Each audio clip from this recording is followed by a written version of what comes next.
rahmatullah. Bonjour Monsieur Seydi El Hadj Mohamed El Cheikh, Inessa Bari de Nouril Moutassam TV. J'avais quelques questions à vous poser par rapport à les événements qui viennent de se dérouler.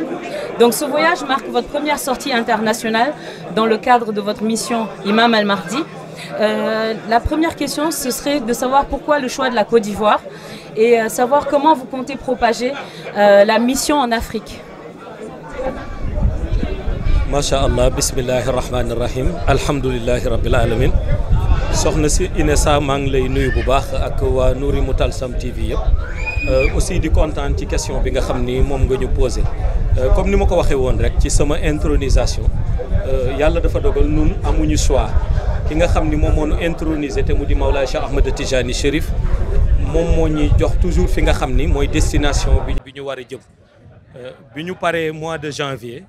moom moo wax ni nañu dem Côte d'Ivoire suñu demee am na secret bu mu ñu jox bu ñu accès ci aéroport ñu teg kaan bi nga xam ni moom la ñu sant ñu teg ko am secret bu ñu jàng secret boobu nag ci salaatul fatiha lay dellu mais sens bi yëpp mooy dafa am lumière boo xam ni moom daf ko décider tasaare ci Afrique de l'Ouest mais jaare ko ci la ñoo tuddee la terre ivoirienne loolu mën naa ni mooy choix bi nga xam ni moo tax tey jii ñu ñëw sunu première sortie internationale ñu ñëw Côte d'Ivoire macha allah. Bonjour Seydi Mohamed El Cheikh. Alors nous, la question c'est que votre mission, la mission universelle de l'imam Al-Mahdi Al-Muntazar est une mission de paix. Et aujourd'hui le monde est secoué par les querelles entre pays, notamment la guerre qui sévit actuellement entre l'Ukraine et la Russie. Alors nous aimerions savoir quel est votre avis sur ce point. Macha allah Haji Malick ñu lay nuyu bu baax yow aussi ak équipe bu Medina Cheikh TV yëpp. waaw je pense que poser nga question boo xam ni c'est une question d'actualité la guerre entre la Russie et l'Ukraine peut-être mën nañ ko tuddee guerre mën nañ ko tuddee aussi invasion mën nañu aussi utiliser beneen vocabulaire man nag gis-gis bi nga xam ne am naa ko ci mooy occidentaux yi seen bopp peut-être léegi dafa am loo xam ne moom la ñu jiital li ñu jiital mooy la ñu tuddee conflit d'intérêt actuellement moom ngay gis ci occidentaux yi dafa am conflit d'intérêt parce que Russie jàpp naa ni su fekkonte ni amul woon benn intérêt ci Ukraine peut-être xëy na lii xew yëpp ci fan yi mën na bañ xew Ukraine aussi jàpp naa ni am na taxawaay boo xam ni su ko taxawee woon aussi moom it am intérêt yoo xam ni xëy na teg na ko ci suuf foog naa ni lii xew aussi mën na bañ xew léegi nag comme xew na damay wax en tant que un musulman di wax en tant que un missionnaire li ma gis mooy amul fenn ci àdduna ci pays bu mu mënta doon que ça soit muy Russie que ça soit muy Ukraine wala muy beneen pays boo xam ni un musulman digne de son nom dana souhaiter guerre ci territoire boobu wala ci partie boobu ci àdduna kon guerre moom kenn ñaanu ko yàlla kenn du ko apprécier kenn bëggul aussi guerre fu guerre am aussi li ñuy ñaan ak ñu ko mënta seq ak conflit d'intérêt bu mënta am dañuy ñaan lépp delluwaat ci jàmm waaye lépp delluwaat ci dialogue boo xam ni dana nekk dialogue ñëpp kenn ku ca nekk maanaam dégganteeg sa morom ba la nga xam ni moo la taxoon di jóg jël ay armes di guerre loolu ñu tekk ci suuf te ñu def dialogue boo xam ni dialogue responsable lay doon. conflit d'intérêt bi am aussi ñu xool nan la ñuy fexe ba ku nekk am sa intérêt mais ñu bañ a yàq benn réew waaye aussi bañ a fexe ba créer benn perte ci vie humaine parce que ñi ciy dee ñi ci ëpp boo seetloo ay civil lañ mais nag en tant que missionnaire de l'islam dama jàpp ni d'accord mën nañu wax ci Russie seen guerre mën nañu wax ci Ukraine mais aussi waroon nañu wax ci yeneen guerre yi passé waroon nañu wax ci destruction Irak waroon nañu wax ci musulmans yi nga xam ne rey nañu leen en Irak te boobu mën naa ni la majeure partie des occidentaux dañ doon seetaan waroon nañu wax ci Syrie ak la fa xew waroon nañu wax aussi ci Libye mais surtout waroon nañu wax ci Palestine ak ni nga xam ne tey occidentaux yi ñu ngi leen di seetaan ñu leen di massacrer kenn ku nekk ku génn ñu massacrer la kon je pense que mën nañu rek ñaawlu ñun guerru Russie ak Ukraine mën nañ ci ñaan jàmm waaye aussi ñun tamit nañu xoolaat suñu bopp bari na fi guerre yi passé yoo xam ni concerné religion islamique te pourtant tey jii coow bi am ci guerru Russie ak Ukraine amu fa woon Palestine ku xool bis bu nekk ñi ngi leen di massacrer bis bu nekk ñi ngi nangu seen territoire te occidentaux yi ñi ngi taxaw di seetaan Irak boo seetee ñaata musulman ñoo dee Irak waxuma dañu guerre ak Irak dama ni dañu détruire Irak waxuma aussi dañu guerre ak Libye dama ni dañu détruire Libye waxuma dañu guerre ak réew yi nga xam ne tey yëpp mën naa ni am na lu ñuy symboliser ci islam mais dañ leen détruire te bi yooyu di am yëpp nag malheureusement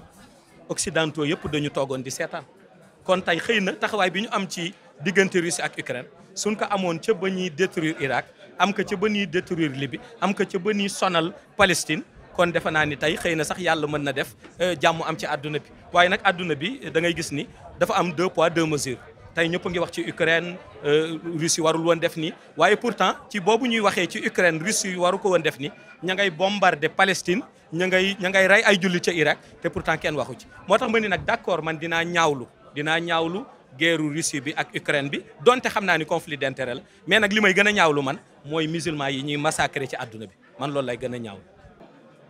Je vais rebondir sur la réponse que vous venez de donner sur votre mission en tant que guide de paix. Donc, on aimerait connaître votre position par rapport à la situation malienne, c'est-à-dire l'embargo qui a été décrété par l'UEMOA, c'est-à-dire d'autres frères africains qui décrètent une situation difficile pour d'autres frères africains qui sont aussi des musulmans. Quelle vision avez-vous par rapport à cela?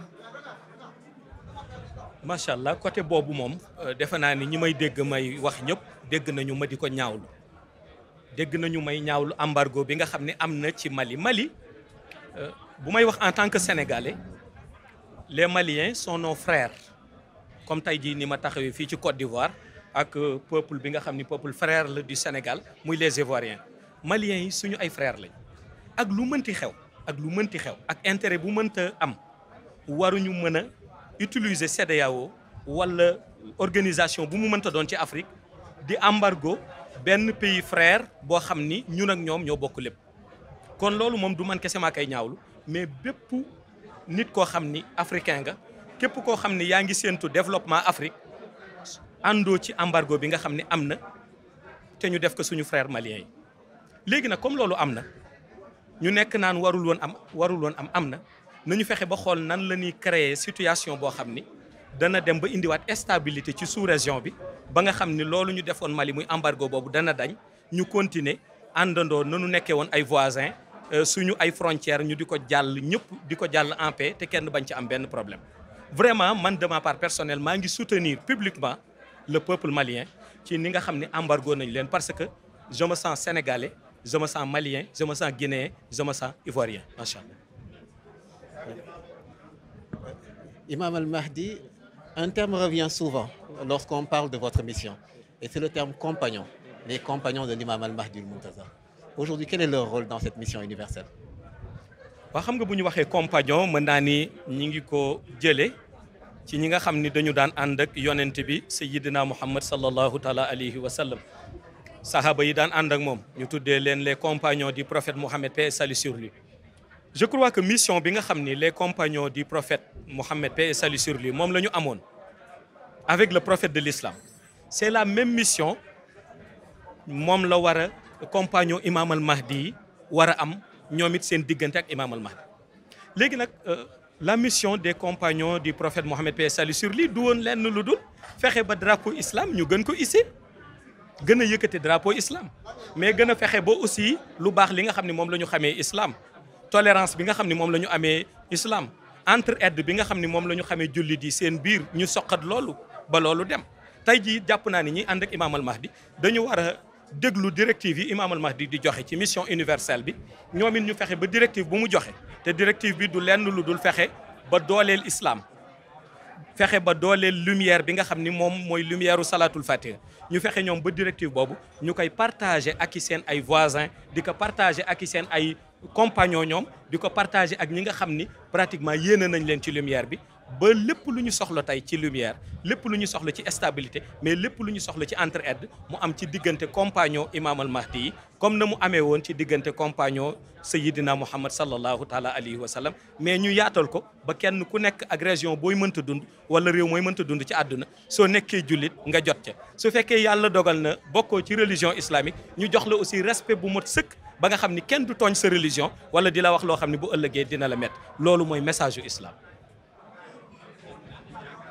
Son Excellence, ya Imam Al-Mahdi. On sait à quel point Maulay Cheikh Ahmed Tidiane est cher à votre cœur. Est-ce que vous pouvez nous dire quelques mots sur Maulay Cheikh Ahmed Tidiane Chérif? waaw macha allah soxna Inessa man laaj ma ci Maulay Cheikh Ahmed Tidiane Chérif daf may dugal ci xaal Maulay Cheikh Ahmed Tidiane Chérif man mënuma ko définir par rapport ak amour bi ma am ci moom su amoon rek peut-être quelques explications yoo xam ni mën naa ko joxe ci sama diggante ak Maulay Cheikh Ahmed Tidiane damay wax ni Maulay Cheikh Ahmed Tidiane li mu symboliser ci man dafa rëy Cheikh li mu symboliser ci man dafa rëy xam nga yonent bi sallallahu alayhi wa sallam li mu symboliser ci Maulay Cheikh Ahmed Tidiane Chérif mooy Maulay Cheikh Ahmed Tidiane dafa topp ci tànk yonent bi Cheikh dafa topp ci tànk yonent bi maanaam tey ñiy revendiquer wàllu sunna man sunni yiin dëgg ñiy revendiquer wàllu sunna man sunni yiin dëgg suñ ni ma woon tànnal sunni yiin dëgg koo xam ni jëfam ak jëfu yonent bi amul wute man Maulay Cheikh Ahmed Tidiane Chérif lay tànn parce que dama gis ni Cheikh Tidiane moo consacré dundam yëpp yonent bi ba noppi yamu ci mais dellu jël ay taalibeem yëpp ñu consacré seen dund yonent bi xam nga bi yàlla ne inna allaha wa malaikatahu yusalluna ala nabi ya ayyuha allazina amanu sallu alayhi wa sallimu taslima tey taalibe Cheikh Tidiane Chérif boo gis yitteem lenn la mooy yore salatul fatiha di julli ci yonent bi kon man bu ma tànnuloo woon sunni yiin dëgg ki consacré dundam ci yonent bi consacré dundi taalibeem ci yonent bi Cheikh Tidiane Chérif laay wax sama digganteeg moom nag mooy yàgg naa ko di wax man mënuma doon dara sans Cheikh Tidiane Chérif sans Maulay Cheikh Ahmed Tidiane Chérif sans son apport fii ma taxaw ñu may poser question kon kenn du ma fi taxaw bañ may poser question sama lépp Cheikh Tidiane la léegi nag lu tax ma ni sama lépp Cheikh Tidiane la man dunduma Cheikh Tidiane ci aada ñemewuma sax ku toll ni Cheikh Tidiane Chérif ma koy dund ci aada man ci xaqiqa laa koy dund du ma dund mukk Cheikh ci aada ci xaqiqa laa koy dund mooy lumière boo xam ni jot naa ci tey ba mën a wax ci lumière wala ba mën a utiliser lumière di doxal mission ci axiru zaman ak axiru zaman nu mu lëndëmee bu may delloo sant bi yàlla la ñuy sant waaye boo santul nit munoo sant yàlla kon damay jaareele sama sant ci loxo Maulay Cheikh Ahmed Tidiane soo ma définir loo Maulay Cheikh Ahmed Tidiane damay wax mooy reflet wu lépp luy lumière bu jógee ci crème Muhammad waaye boo ma waxee ma définir Maulay Cheikh Ahmed Tidiane damay wax ni mooy synthèse lépp loo xam ni ruux soxla woon na ko ba noppi bu ko ruux amee àgg ci yàlla Maulay Cheikh Ahmed Tidiane mooy synthèse soo ma définir loo Maulay Cheikh Ahmed Tidiane damay wax ni lépp luy réalité uluhiyat lépp luy réalité boo xam ne tey mën na jëriñ nit ci digganteem ak ci boromam bu ñu xoolee réalité boobu la ca làqu mooy crème lumière u Cheikh Tidiane Chérif kon Maulay Cheikh Ahmed Tidiane Chérif man mooy sama tay mooy sama ëllëg mooy sama gannaaw ëllëg ndax bi yàlla di wax dafa ni huwal awalu wal axiru wal zahiru wal batinu wa huwa bi kulli shay'in alim am na xaqiiqa boo xam ne boo ko miinee suñ la nee zahir a ngi nii sa réalité ngay yëg sa réalité bu dee ci Cheikh la bawoo kon Cheikh nga yëg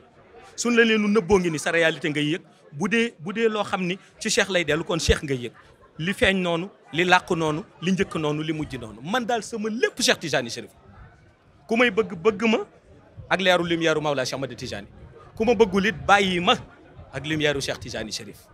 ndax la góor ga waxoon nee na kenn ku nekk la ma dund moo ko xam la ma dund ak Maulay Cheikh Ahmed Tidiane ba ma dee rox dund ak moom ba ma nekkee ci état nouraani yu dund ak moom ba ma ñëwee ci shahada ba fii ma taxaw ci Côte d'Ivoire di wax man mi dëgg-dëgg maa xam Cheikh Tidiane Chérif soo mosee leeram lu leeram di saf man mii am naa ci xam-xam. Alors, Imam Al-Mahdi, le monde en détresse attendait avec espoir la venue du missionnaire de la fin des temps. Ce peuple attendait d'être libéré de sa détresse. Qu'est-ce que vous dites à ceux qui vous attendaient, à ceux qui avaient l'espoir de la venue de l'imam Al-Mahdi al-Muntazar? waaw macha allah Haji Malick ñoom li ma leen di wax rek mooy bi ma Maulay Cheikh Ahmed Tidiane Chérif di introniser samedi le 29 janvier 2022 daf ma introniser ak li nga xam ni moom la àdduna soxla actuellement déggal bu baax li ma wax dama ni bi ma Maulay Cheikh Ahmed Tidiane Chérif di introniser samedi le 29 janvier 2022 daf ma introniser ak li àdduna soxla actuellement léegi nag ñi ma doon xaar lan laa leen di wax xaw ma ñu bañ ma déggal de wala ma waxi nii ñu defee neneen mais buñ ma déggalee ma wax ñu def ma tere ñu bàyyi du ñu daanu ci kàmb te du ñu gëm aada loo bëgg-bëgg nag yonent bi sallallahu alayhi wa sallam daan na ko wax Umar ni Umar loo bëgg-bëgg Muhammad message la amee message universel boo xam ni li muy laaj mooy mu wax ñu dégg mu tere ñu bàyyi yonent bi daan na ko wax Umar ni Umar loo bëgg-bëgg Muhammad message universel la amee boo xam ni li message bi di laaj mooy lu mu wax ñu dégg lu mu tere ñu bàyyi loo bëgg-bëgg aussi Imam al Mahdi loo ko xaar-xaar Imam al Mahdi message universel la amee boo xam ni li muy jëriñ mooy la mu wax ñu def la mu tere ñu bàyyi en tout cas kenn du def li ma santaane bàyyi li ma leen tere ba noppi xëy daanu ci kàmb kooku c'est impossible parce que bi ma Mawlaay Cheikh di introniser samedi le 29 janvier 2022 daf ma introniser ak lumière bi nga xam ni moom la àdduna bi soxla actuellement ci axiru zaman. Merci. Il y a une autre question. Son Excellence, ce sera notre dernière question. Donc, on constate que vous êtes venu avec une canne différente ici. Habituellement, vous aviez une canne un peu argentée, plutôt argentée, on va dire. Est-ce que vous pouvez nous en toucher quelques mots, s'il vous plaît? waaw soxna Inessa loolu moom boo ma ko laajul woon sax dina ma bett parce que ñi ma miin ñëpp xam nañ ni man bu may génn am na kaan bu may faral di yore kaan boobu maa ngi ko njëkk indi gàmmu 2009 kon yàgg na gàmmu 2009 laa ko njëkk indi ñu xàmme ma kaan boobu kéemaan yi ni faral di wax sax yu ci bari ñu gis ko kaan googu la ñu gis ma di ko defee su ma ñëwee tey Côte d'Ivoire indi beneen kaan boo xam ni c'est la première fois ñu bari gis ko wax naa leen réponse bi sax même avant ngeen may laaj ndax dama ni leen kaan bi kaanu Côte d'Ivoire la léegi nag comme kaanu Côte d'Ivoire la ndax dinaa ko yóbbaat beneen réew mi ngi dépendre ci Mawlaay Cheikh Ahmed Tidiane mais pour l'instant kaanu Côte d'Ivoire la Cheikh Tidiane daf ma sant benn secret salatul fatiha bu ma waroon jàng à la descente de l'avion bu ñu accès aéroport Houphouët-Boigny su ma tegee sama tànk ci suuf dox ba ci biir fi nga xam ni fa lay nit ñëpp di daje ma génne kaan bi ci booy génn aéroport bi ci benn place boo xam ni place la boo xam ni maanaam bu mu tànnal boppam la ma samp fa kaan ba taxaw fa jàng fa li ma fay jàng defe naa ni nag image yi mën na ko wane du lu ma ñëw ba ci conférence bi wax mën ngeen ko laaj aussi compagnon yi ma àndaloon ñëpp bàyyi woon ci woon xel mais su ma ko waxee daan ci bàyyi xel démb ñu bari gis nañu bi ma accès aéroport Houphouët-Boigny taxaw naa aéroport ak kaan bi 30 minutes sur place ngeen defee ni 30 minutes boobu dañ fa taxaw noonu rek du lu xay ba organisé 30 minutes te maanaam yorewu ma woon bagage yi ma indi woon ñeneen ñi ñoo ko enregistré ci seen tour kon man libre woon naa ci samay mouvement mais taxaw naa aéroport 30 minutes ak kaan bi taxaw boobu nag la ma waroon jàng laa waroon jàng ba mu motee la gars yi ñëw ñu dem loolu moo tax ma ne kaan bi kaanu Côte d'Ivoire la te lii ma lay wax ni compagnon yi àndoon ak man yëpp léegi la ñuy soog a yëg ni ndekete taxaw bi ma taxawoon démb aéroport 30 minutes ak kaan bi dafa amoon lu tax Cheikh li mu bëggoon wax naa leen ko ni maa ngi remercier sama frère ivoirien yi ma fekk yëpp ni leen daje bi ñu daje aussi bénéfice la rek waaye du woon lu yëkkati woon sax mission universelle bi fii tey mission universelle bi liñ ma fi santoon mën naa ni bokk na ci li gënoon a yomb ci mission yi ma doon dox bii daal moom bokk na gum bi ci gën a yomb lu tax mu gën yomb mooy bii dama war a ñëw aéroport dugg fa ñuy enregistré bagage yeeg yëpp ànd ak nit ñi dem ba benn place taxaw fa jàng fa la ma fay jàng avion yi décollé waat ci aéroport bi yóbbaale ko ca dëkk yan ko war a yóbbu su ma neexoon jaare ci wàññeeku léegi nag jàng naa ko foofu buulu lumière ba tas na passager ya doon dem jël nañ ca avion ya doon décollé jël nañ ca beneen deuxième phase bi ci des kooku sunu demee ba 2023 bu ñu ñëwaatee sur place du ñàkk na dana am lu ma ci décortiquer mais avant boobu demander leen mystique yi ñoom daanu comprendre lan laa ci war a décortiquer mais nag aussi man li may liggéey yëpp que ça soit muy baatin que ça soit muy zahir nañu xam ne njëriñu Afrique la en premier njëriñu sunu réew la di Sénégal mais njëriñu Afrique de l'Ouest la mais njëriñu Afrique en général la njëriñu àdduna bi la njëriñu bépp jullit la kon man sama lépp ci njëriñ lay dellu mën naa ni nag kon loolu tey moo ma indi woon Côte d'Ivoire mission boo xam dama ko war a dox naa mission bi pare naa mission bi pour l'instant ndax ci ay ordre Mawlaay Cheikh Ahmed Tidiane Chérif lay dox bu ma demaatee ba mu santaat ma ñëwaat fi taxaw mais daal njortu naa ni 2023 dinaa fi ñëw ndax am na lu nu war a organiser waat. jàpp ne kaan yi ñu bari njëriñ ngeen ci am daal ndax réew bu boo jëm ak bosam wala bii mën ngeen ko utiliser waat ci yeneen réew. waa xam nga man kaan yi du sama kaan déjà waaw man kaan yi du sama kaan bu doon sama kaan rek damay tànn benn bu woyof boo xam ni moom laa yore sama giiru te aussi na ngeen seetlu lenn kaan ñi koy yor ñu bare yoruñu ko nii parce que dañu bëgg yor kaan dañ koy yore parce que dañ ciy sukkandiku bu ñuy dox pourtant ba ci kaanu yonent yàlla Moussa alayhi salaam Moussa bu daan dox daf ko daan samp man c'est très rare ngeen gis may dox di samp kaan parce que man ce que je préfère mooy yonent bi sallallahu alayhi wa sallam ni mu daan doxe man moom laa préféré mooy dox boo xam ni doxinu sportif la du ma dox pour di maanaam mel ni koo xam ni rek dama bëgg yàlla may ma force teewul ma ni damay jàpp ci kaan pour ñu teg ma kilifa wala déedéet kaan yi may yori ñëpp xam nañ ni c'est mystique léegi nag bii kaanu Côte d'Ivoire la mais ndax kaanu Côte d'Ivoire dina dem Afrique du Sud loolu kenn du ma ko posé Mawlaay Cheikh Ahmad Tijani lañ koy posé ndax kaanu Côte d'Ivoire mooy dem Màkk loolu Mawlaay Cheikh Ahmad Tijani Chérif la ñu koy posé ndax mooy dem Chine Mawlaay Cheikh Ahmad Tijani Chérif la ñu koy posé xam naa daal pour l'instant kaanu Côte d'Ivoire la ba bañ may yabalaat beneen réew incha allah. Donc, une dernière question donc l'imam al-Mahdi al-Muntazar, le monde est suspendu à vos lèvres pour savoir quelle est la prochaine étape. macha allah la prochaine étape comme ni ma ko waxee rek pour l'instant bu ñu retourner au Sénégal dem Medina Cheikh Tijani Chérif ñi ngi préparé shahru Ramadan bii ñu jëm nga xam ni wax naa ko ni weeru koor la goo xam ni barke bu yaatu mi ngi ci ndax weeru koor rek li mu ëmb ci barke kenn xamul na mu toll mais rawatina bii nga xam ni yàlla dinañu dimbali ba ci biir koor gi ñu am cérémonie ba ñoo tuddee cérémonie 10 avril maanaam dinañu kon toog wasifandoo dinañu toog zikkarandoo dinañu toog saafonte ci mois sacré bi gën ci mois yi muy shahru Ramadan loolu rek déjà bénéfice la ci compagnon yëpp amuñ ñëpp xam nañ ni weeru koor ñun lu ci bare dañ daan tëju nekk ci xelwa ba koor gi jeex